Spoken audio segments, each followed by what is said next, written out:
Binanatan ni Senadora Miriam Santiago si dating Defense Secretary Angelo Reyes dahil pinalampas daw niya ang pagpupuslit noon ng pera ni dating AFP Controller Carlos Garcia. Pero si Reyes, todo tanggi sa mga bintang sa kanya ng senadora. Ibalita mo, Andrea Bautista.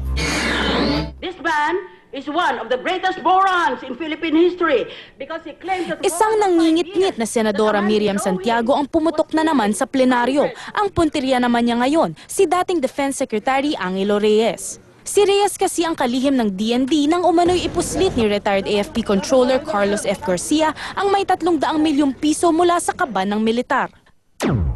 Siyang head of department, ni kung gano'n. Ngayon kung hindi siya di magnanakaw siya. Git ni Santiago, kahit general pa ang akusado, dapat manatiling matigas ang gobyerno na mapanagot si Garcia sa kaso. Pwede ba na magtawaran na lang ang fiskal at ang akusado tungkol sa kaso kriminal na kabinbin na sa korte? Kung ganyan pala, patayin mo na lang ang biktima mo. Kalokohan din daw na kulang ang ebidensya ng prosekusyon kaya nila pinasok ang plea bargain agreement. Tanong tuloy ng senadora sa ombudsman at sa Sandigan Bayan. Nasuhulan ba sila? Baka nabayaran sila. Kasunod ng privilege speech na yan, gusto na rin ni Santiago na pakialaman ng Senado ang investigasyon sa plea bargain agreement ni Garcia. Andrea Bautista, News 5. Mahigit 30 kaso na ng carnapping ang nai-report ngayong taon dito pa lang sa Metro Manila, ayon sa Highway Patrol Group ng PNP.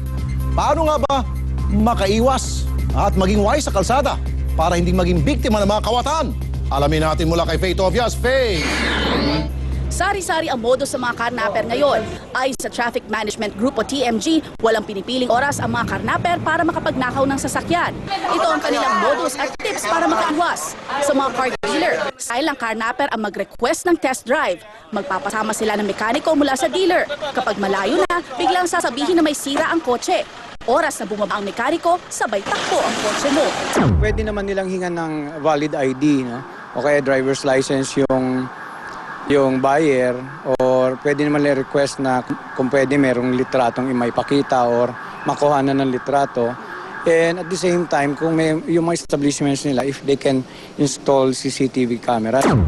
Paborito rin nilang biktima ang mga driver na naghihintay sa loob ng sasakyan. Tinututukan sila ng baril at papababain.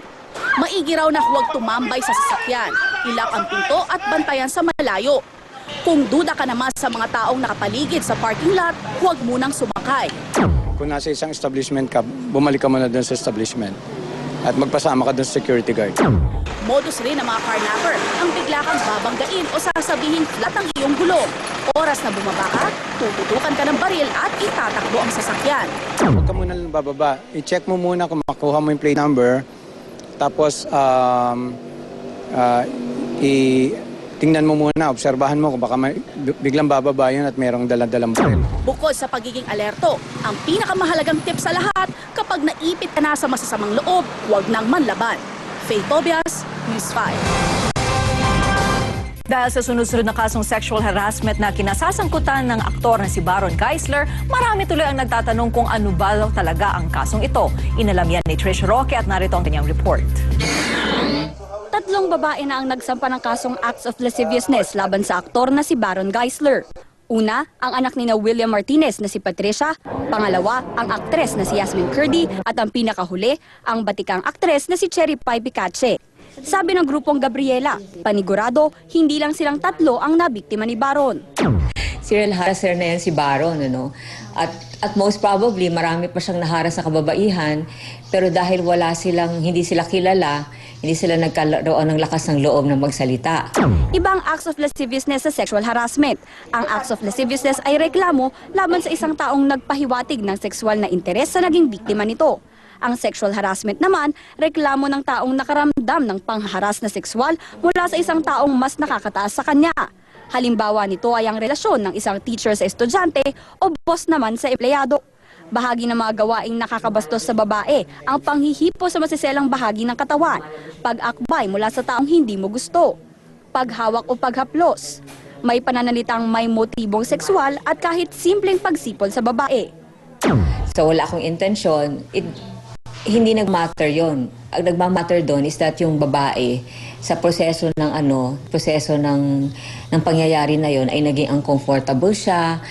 Sa ilalim ng RA 7877 o Anti-Sexual Harassment Act, sino mang mapatunayang may sala ay maaaring makulong ng 1 buwan hanggang 6 na buwan.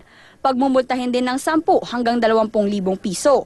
Sino mang mapatunayang guilty sa acts of lasciviousness, makukulong ng hanggang 7 taon. Payo naman ng Gabriela sa mga babaeng nakaranas nito, huwag matakot magsalita at magsumbong. Sexual harassment can only be a step towards something tawag dito yung mas grabe than that. Trish Roque, News 5. Narito ang iba pang balita ngayong araw. Kartel sa bigas noong administrasyong Arroyo ay binunyag ni Pangulong Aquino. Transport groups muling nagbanta ng tigil pasada dahil sa pagtaas ng presyo ng diesel. Presyo ng LPG posibleng bumaba sa Pebrero. At mga namatay sa baha at landslide sa bansa, nadagdagan pa ng 3.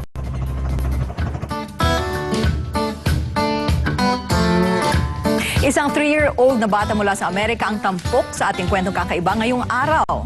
Siya si CJ Cook na pinarangalan ng Fire Department ng New York bilang junior firefighter. Ito ay matapos iligtas ni CJ ang kanyang mga magulang. Mula sa susunog nilang bahay nang makita raw kasi ni CJ ang sunog, agad siyang tumakbo sa natutulog niyang tatay at hindi niya tinigilan hanggang magising.